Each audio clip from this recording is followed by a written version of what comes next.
Shri OR Kelu, അങ്ങേക്ക് 9 minute. Sir, നമ്മുടെ governor ഇവിടെ നടത്തിയിട്ടുള്ള നയപ്രഖ്യാപനം പരിശോധിക്കുമ്പോൾ അദ്ദേഹം നടറോട്ടിൽ കുത്തിയിരുന്ന കാര്യങ്ങൾ പരിശോധിക്കുമ്പോൾ അദ്ദേഹം ഇവിടെ നടത്തിയിട്ടുള്ളത് നമ്മുടെ ഭരണഘടനയോടുള്ള ഒരു വെല്ലുവിളിയായിട്ടാണ് സാർ നമുക്ക് കാണാൻ വേണ്ടി സാധിക്കുന്നത്. അദ്ദേഹം അത്തരമൊരു സമീപനം നമ്മുടെ ഈ ഭരണഘടനയോടും ഈ ഗവൺമെൻറ്റിനോടും എടുക്കാൻ വേണ്ടി പാടില്ല. ആ സാഹചര്യത്തിൽ ഇവിടെ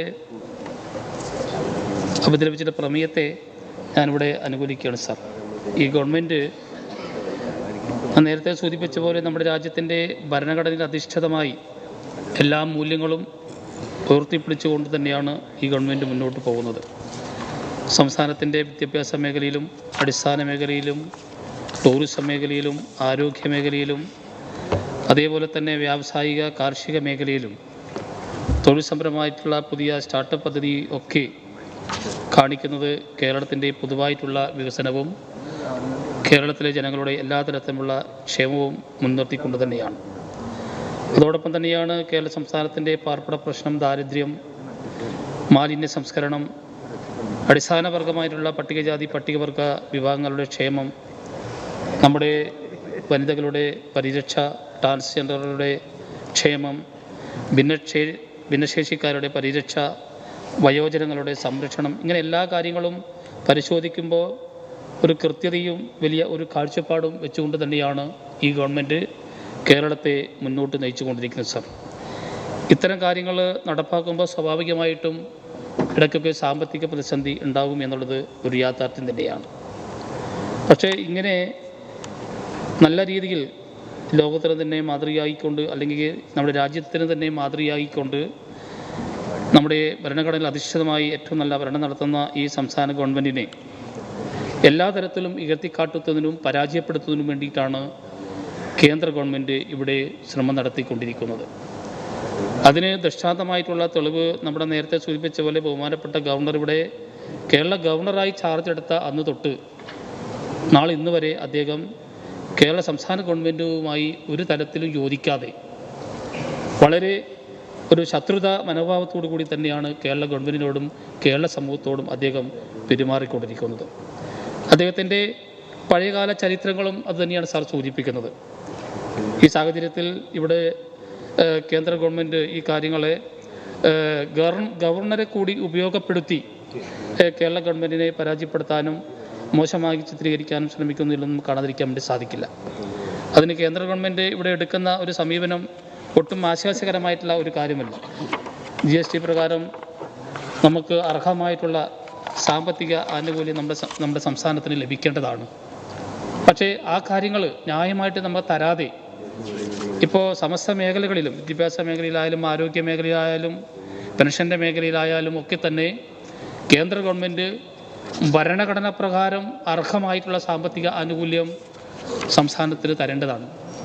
പക്ഷേ അത് തരാതെ പിടിച്ചു വെക്കുകയാണ്. ചില മുട്ടാന്യായങ്ങൾ അവർ പറയുകയാണ്. കണക്ക് പ്രകാരം പലപ്പോഴും ഇവിടെ സൂചിപ്പിച്ചിട്ടുണ്ട്, 57,000 കോടി രൂപയാണ് ന്യായമായി സംസ്ഥാന ഗവൺമെൻറ് കേന്ദ്ര ഗവൺമെൻറ് തരേണ്ടത്. പക്ഷേ അത് കേന്ദ്ര ഗവൺമെൻറ് നമുക്ക് തരുന്നില്ല. അതിൻ്റെയൊക്കെ ഒരു പശ്ചാത്തലത്തിലാണ് ചെറിയ രീതിയിലുള്ള സാമ്പത്തിക പ്രതിസന്ധി സ്വാഭാവികമായിട്ടും നമ്മുടെ നാട്ടിൽ അല്ലെങ്കിൽ സംസ്ഥാനത്ത് ഇവിടെ ഉണ്ടാകുന്നത്. അത്തരം കാര്യങ്ങൾ പരിഹരിക്കുന്നതിന് വേണ്ടിയിട്ട് സംസ്ഥാന ഗവൺമെൻറ് ചില കടമെടുക്കുന്നതിന് വേണ്ടിയിട്ടുള്ള ശ്രമങ്ങൾ നടത്താറുണ്ട്. കാലാകാലം എല്ലാ ഗവൺമെൻറ്റും കടമെടുക്കാറുണ്ട്. ഇന്ത്യ രാജ്യത്തെ 29 സംസ്ഥാനങ്ങളും കടമെടുക്കാറില്ലേ? നമ്മൾ ഓരോ വ്യക്തികളും ഓരോ വീട്ടുകാരും കടമെടുക്കാറില്ലേ? ഈ ആധുനിക കാലഘട്ടത്തിൽ കടമെടുത്തേ മുന്നോട്ട് പോകാൻ വേണ്ടി സാധിക്കൂ. ഇതാർക്കാണ് അറിയാൻ വേണ്ടി സാധിക്കാത്തത്? പക്ഷേ ആ കടമെടുക്കുന്ന കാര്യത്തെ പോലും തടയുന്നു. ന്യായമായി തരാനുള്ള പൈസ തരാതിരിക്കുകയും അതേസമയത്ത് കടമെടുക്കാൻ വേണ്ടി മുന്നോട്ട് പോകുമ്പോൾ അതും തടസ്സപ്പെടുത്തി നമ്മളെ ബുദ്ധിമുട്ടിക്കുകയാണ്. നേരത്തെ നമ്മൾ സൂചിപ്പിച്ചതാണ്, കേരളത്തിൽ ഒരു ദുരന്തം വന്നപ്പോൾ കേരള സംസ്ഥാനത്തിനെ സഹായിക്കുന്നതിന് വേണ്ടിയിട്ട് ലോകരാജ്യങ്ങൾ പലരും മുന്നോട്ട് വന്നപ്പോൾ അതുപോലും തടസ്സപ്പെടുത്തുന്ന ഒരു രീതിയാണ് കേന്ദ്ര ഗവൺമെൻറ് സംസ്ഥാന ഗവൺമെൻറ് എടുത്തുകൊണ്ടിരിക്കുന്നത്. അത് മാത്രമല്ല, ഇപ്പോൾ EDA ഉപയോഗിച്ചുകൊണ്ട് കേരള സംസ്ഥാനത്തെ അല്ലെങ്കിൽ കേരളത്തിലെ ധനകാര്യ സ്ഥിതിയെ മോശപ്പെടുത്തുന്നതിന് വേണ്ടിയുള്ള ശ്രമവും കേന്ദ്ര ഗവൺമെൻറ് ഉപയോഗപ്പെടുത്തുകയാണ്. അതേസമയത്ത് കേന്ദ്ര ഗവൺമെൻറ്റിന് എന്തുമാവാം. കേന്ദ്ര ഗവൺമെൻറ് കടമെടുക്കുന്നതിന് ഒരു പരിധിയുമില്ല. അവർക്ക് എത്ര വേണമെങ്കിലും എടുക്കാം. ആരും ചോദിക്കാനില്ല, ആരും പറയാനില്ല. ഈ രീതിയിൽ സൂചിപ്പിക്കുന്ന എന്താ, ഈ രാജ്യത്തെ ഫെഡറൽ സംവിധാനത്തെ സംരക്ഷിക്കേണ്ട കേന്ദ്ര ഗവൺമെൻറ് തന്നെ അവിടെ ദുരുപയോഗം ചെയ്യുന്നു എന്നുള്ളത് നമുക്ക് കാണാൻ വേണ്ടി സാധിക്കേണ്ടത്. എന്താണ് സാർ കേന്ദ്ര ഗവൺമെൻറ് ഇവിടെ എടുക്കുന്ന മറ്റൊരു നയം? കേരളത്തിൽ അതേപോലെ തന്നെ നമ്മുടെ രാജ്യത്ത് വെറുപ്പിൻ്റെ രാഷ്ട്രീയമല്ലേ സാർ കേന്ദ്ര ഗവൺമെൻറ് എടുത്തുകൊണ്ടിരിക്കുന്നത്? വെറുപ്പിൻ്റെ രാഷ്ട്രീയം എടുത്തുകൊണ്ട് എല്ലാ ജനവിഭാഗത്തെയും പരസ്പരം ശത്രുക്കളാക്കി മാറ്റുന്ന ഒരു നയസമീപനവും ഇതിൻ്റെ ഭാഗമായി കേന്ദ്ര ഗവൺമെൻറ് എടുക്കുന്നു എന്നുള്ളത് നമുക്ക് കാണാതിരിക്കാൻ വേണ്ടി സാധിക്കില്ല. ഇങ്ങനെ എല്ലാ തരത്തിലും കേരള ഗവൺമെൻറ്റിനെയും കേരള സമൂഹത്തെയും താഴോട്ട് കൊണ്ടുപോകുന്ന അല്ലെങ്കിൽ മോശപ്പെടുത്തുന്ന അല്ലെങ്കിൽ പുറകോട്ടടുപ്പിക്കുന്ന നയപരമായ കാര്യങ്ങൾ ഇന്ന് കേന്ദ്ര ഗവൺമെൻറ് ശത്രുതാ മനോഭാവത്തോടു കൂടിയിട്ട് പറഞ്ഞുകൊണ്ട് എടുക്കുകയാണ്. കേരള മുഖ്യമന്ത്രിയും ധനകാര്യമന്ത്രിയും കേരള മന്ത്രിസഭയും നിരന്തരമായിട്ട് ഈ കാര്യങ്ങൾ പുനഃപരിശോധിക്കണമെന്ന് കേന്ദ്ര ഗവൺമെൻറ്റിനോട് പറയുന്നു. പക്ഷേ ഒരു അനങ്ങാപ്പറം നയമാണ് സാർ സ്വീകരിക്കുന്നത്. അതേസമയത്ത് ഇത്തരം കാര്യങ്ങൾ കേന്ദ്ര ഗവൺമെൻറ് കേരളത്തെ കടന്നാക്രമിക്കുമ്പോൾ കേരളത്തിലെ പ്രതിപക്ഷം എടുക്കുന്ന നിലപാട് കൂടി നമുക്ക് പരിശോധിക്കാതിരിക്കാൻ വേണ്ടി സാധിക്കില്ല സാർ. കേരളത്തിലെ പ്രതിപക്ഷം അല്ലെങ്കിൽ കേരളത്തിൻ്റെ UDF എടുക്കുന്ന നയ സമീപനം എന്താണ് ഇവിടെ?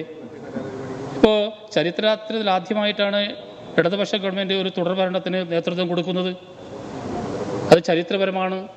ആ ചരിത്രപരമായി ഇടതുപക്ഷം ഒരു തുടർഭരണത്തിൽ വന്നു കഴിഞ്ഞപ്പോൾ വല്ലാത്തൊരു നിരാശയാണ് പ്രതിപക്ഷത്തിൽ നമുക്ക് കാണാൻ വേണ്ടി സാധിക്കുന്നത്. ആ നിരാശയിൽ നിന്ന് ഉണ്ടാകുന്ന പ്രതിഫലനം എന്താണ് സാർ? കേരള ഗവൺമെൻറ് നടപ്പാക്കുന്ന എല്ലാ പദ്ധതിയെയും നഖശിഖാന്തം എതിർക്കുക എന്നുള്ളതാണ് കേരളത്തിലെ പ്രതിപക്ഷം എടുക്കുന്ന ഒരു നിലപാട് എന്ന് പറയുന്നത്. ഇപ്പോൾ കേരളീയം പരിപാടി നടത്തി. കേരളം പരിപാടി സംബന്ധിച്ച് നമുക്കെല്ലാവർക്കും അറിയാം. കേരളത്തിൻ്റെ സംസ്കാരവും അല്ലേ നമ്മുടെ ഒക്കെ അന്തസ്സത്തെയും ഒക്കെ ഉയർത്തിപ്പിടിക്കാനും നമ്മുടെ മതേതരത്വവും ജനാധിപത്യവും സാഹോദര്യവും ഐക്യവും ഒക്കെ ഊട്ടിക്കുറപ്പിക്കുക എന്നുള്ളതും ഈ കേരളം പരിപാടിയിലുണ്ട്. അതിൻ്റെ അന്തർസത്ത ആർക്കാണ് സാർ അറിയാത്തത്? അത്തരം കാര്യങ്ങൾ പ്രതിപക്ഷത്തിന് എന്താണ് മനസ്സിലാവാത്തത്? പക്ഷേ അവർ ഇതിനെ എതിർക്കുകയാണ്. കേരളത്തിലെ ജനങ്ങൾ ഒന്നിച്ച് നിൽക്കാൻ വേണ്ടി പാടില്ല, അല്ലെങ്കിൽ കേരളത്തിൻ്റെ സംസ്കാരം തകർന്നു പോട്ടെ എന്നുള്ളതാണോ പ്രതിപക്ഷം ആഗ്രഹിക്കുന്നത്? അത് നമുക്ക് ചർച്ച ചെയ്യാതിരിക്കാൻ വേണ്ടി സാധിക്കില്ല. അതേപോലെ തന്നെയാണ് സാർ രണ്ടാമത്തെ നവകേരള സദസ്സ്. നവകേരള സദസ്സ് മുഖ്യമന്ത്രിയും എല്ലാ മന്ത്രിമാരും 14 ജില്ലയിലും പോയി. ഭരണഘടന പ്രകാരം അധികാരത്തിലുള്ള മുഖ്യമന്ത്രിക്കും മന്ത്രിമാർക്കും സ്വാഭാവികമായിട്ടും ജനങ്ങളെ നേരിട്ട് കാണുന്നതിനും അവരുടെ കാര്യങ്ങൾ കേൾക്കുന്നതിനും എന്താണ് സാർ ഭരണഘടനാപരമായിട്ട് നമുക്ക് സാധ്യമല്ലാത്ത കാര്യമാണ്. പക്ഷേ ആ നവകേരള സദസ്സിനെയും ഇവിടെ പ്രതിപക്ഷവും ശക്തമായി എതിർക്കുന്നതായിട്ടാണ് നമുക്ക് കാണാൻ വേണ്ടി സാധിക്കുന്നത്. ഞാൻ അവസാനിപ്പിക്കാൻ സാർ, അങ്ങനെ എല്ലാ കാര്യത്തെയും ഇവിടെ ഓരോന്ന് പരിശോധിച്ചാൽ ഇപ്പോൾ എതിർക്കുന്ന കാര്യം ഞാൻ പറഞ്ഞു വന്നു. ഇപ്പോൾ തീരദേശ ഹൈവേ ഇവിടെ നടപ്പാക്കിയപ്പോൾ അതിനെ എതിർത്തു. റെയിൽ വന്നപ്പോൾ അതിനെയും പ്രതിപക്ഷം എതിർത്തു. ഇപ്പോൾ ഫോൺ അതിനിപ്പോൾ കേസ് കൊടുത്തിരിക്കുകയാണ്, അതിനെയും എതിർക്കുന്നു. ഇപ്പോൾ AI ക്യാമറ അതിന് കേസ് കൊടുത്തിരിക്കും, അതിനെയും എതിർക്കുന്നു. വിഴിഞ്ഞം തുറമുഖം അതിനെ എതിർക്കുന്നു. ഇങ്ങനെ എല്ലാ മേഖലയെയും പ്രതിപക്ഷം എതിർക്കുന്ന ഒരു നിലപാടാണ്. കേരളത്തിൻ്റെ വികസന കുതിപ്പിന് വലിയ മാറ്റമുണ്ടാക്കിയിട്ടുള്ള ഒരു പദ്ധതിയാണ് കിഫ്ബി. ആ കിഫ്ബി പദ്ധതിയെ തുടക്കം മുതൽ ഇന്ന് വരെ പ്രതിപക്ഷം എതിർത്തുകൊണ്ടിരിക്കുകയാണ്. അങ്ങനെ എല്ലാ കാര്യത്തിനെയും എതിർക്കുന്നത് കേരള ജനതയോടും കേരള സമൂഹത്തോടും പ്രതിപക്ഷം എടുക്കുന്ന അങ്ങേയറ്റത്തെ തെറ്റ് ആണ് എന്ന് ഞാനിവിടെ ചൂണ്ടിക്കാണിക്കാൻ ആഗ്രഹിക്കുകയാണ് സാർ. ഞാൻ അവസാനിപ്പിക്കുകയാണ്. ഈ നയസമീപനം കേരളത്തിൻ്റെ പൊതുവായിട്ടുള്ള വികസന കാഴ്ചപ്പാടിന് വേണ്ടിയിട്ട് ഒന്നിച്ചു നിൽക്കുന്നതിന് വേണ്ടി നമുക്ക് സാധിക്കണമെന്നുള്ള സാർ എനിക്ക് ഈ അവസരത്തിൽ സൂചിപ്പിക്കാനുള്ളത്. ഞാൻ ഈ നന്ദി പ്രേമത്തെ ഒരിക്കൽ കൂടി പിന്തുണച്ചുകൊണ്ട് അവസാനിപ്പിക്കുന്നു.